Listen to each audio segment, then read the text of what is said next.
Welcome to today's Research Business Daily Report, with one more small look at polling for the British election, then steps that Comcast says it's going to take so that it will no longer be voted providers of the worst customer experience, and neuroscience patent activity taking a place on the part of research players.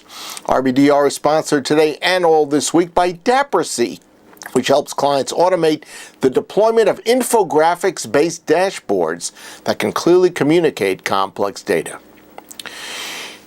In the realm of, well, you better not promise what you can't deliver, we have a follow-up to yesterday's coverage of the British parliamentary election, where there's an interesting sidebar from the University of Warwick, City University London, and Greece's Information Technologies Institute. The three groups said pre-election that its Twitter team could make more accurate predictions than opinion polls. Their approach, they said, had been tested in a couple of recent elections, quote, with great success, end of quote. Well, maybe so, but not this time.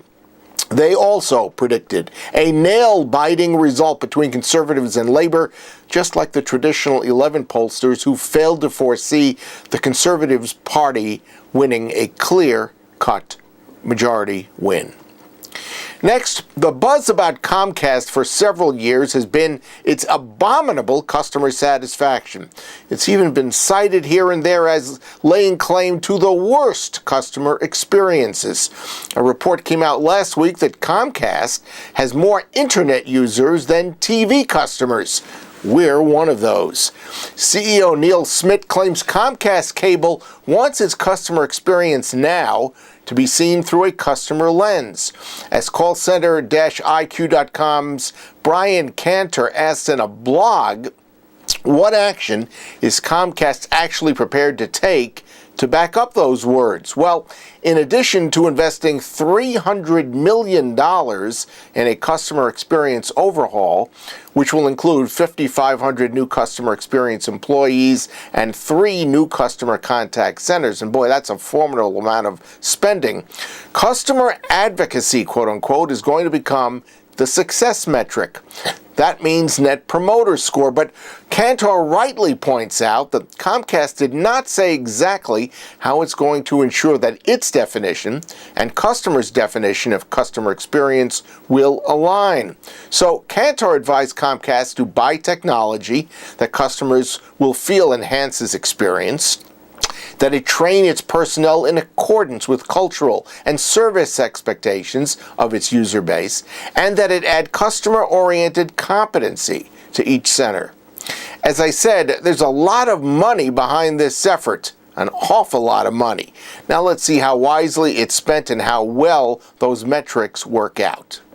Finally, Reuters' Sharon Begley wrote about a study from SharpBrains that was just released. It goes to the number of U.S. patents that have been awarded for neurotechnology.